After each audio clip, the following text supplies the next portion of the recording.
ಎಲ್ಲರಿಗೂ ಬೆಳಗಿನ ಶುಭೋದಯಗಳು.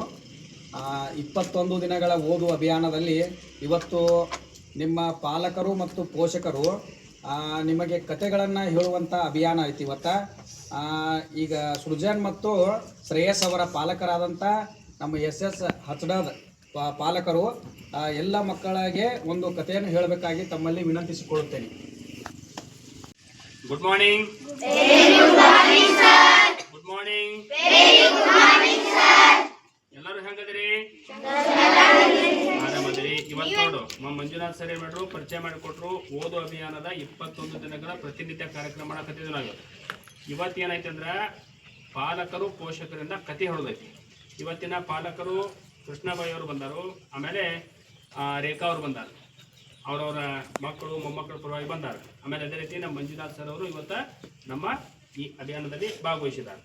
ಹಾಗೇನೆ ಇವತ್ತು ಅತ್ಯಂತ ಮಹತ್ವಪೂರ್ಣವಾಗಿದಂದ್ರೆ ನಿಮಗೆ ಸುಂದರವಾಗಿರುವಂಥ ಒಂದು ಕಥೆ ಹೇಳ್ತೇನೆ. ಹೇಳಿ, ಎಲ್ಲರೂ ಕೇಳ್ತೀರಿ? ಸುಂದರವಾದ ಕಥೆ ಹೇಳಿ. ಕೇಳ್ರಿ, ಭಾಳ ಚಂದ ಐತಿ ಕಥೆ. ಏನ್ ಕಥೆ ಅಂದ್ರ ಭಕ್ತಿಯಿಂದ ಧ್ಯಾನಿಸು ಕಥೆ ಹೆಸರು. ಏನ್ ಹೇಳ್ರಿ? ಭಕ್ತಿಯಿಂದ ಧ್ಯಾನಿಸು.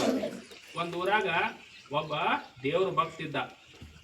ಆ ದೇವ್ರ ಭಕ್ತ ಪ್ರತಿನಿತ್ಯ ಸ್ನಾನ ಮಾಡಿ ನಸಿಕಿನ 4 ಗಂಟೆಗೆ ಮನೆ ಬಿಟ್ಟು ಹೊರಗೆ ಹೊಂಟಂದ್ರ ಊರಾಗಿರುವಂಥ ಎಲ್ಲಾ ದೇವ್ರ ಗುಡಿಗೆ ಹೋಗಿ ನಮಸ್ಕಾರ ಮಾಡಿಬಿಡ್ತಿದ್ದ. ಹನುಮನ್ ದೇವ್ರ ಗುಡಿ, ಲಕ್ಷ್ಮೀ ಗುಡಿ, ಪಾರ್ವತಿ ಗುಡಿ, ಪ್ರತಿಯೊಂದು ಎಲ್ಲ ಗುಡಿಗಳಿಗೆ ನಮಸ್ಕಾರ ಮಾಡಿ ಬರ್ತಿದ್ದ. ಅವ್ನ ಊರಾಗೆಲ್ಲ ಭಾಳ ಭಕ್ತಿವಂತ ಅಂತ ಅನ್ಸ್ಕೊಂಡಿದ್ದ. ಒಂದು ದಿವಸ ಏನಾಯ್ತು ಅಂದ್ರೆ ಅಕಸ್ಮಾತ್ವಾಗಿ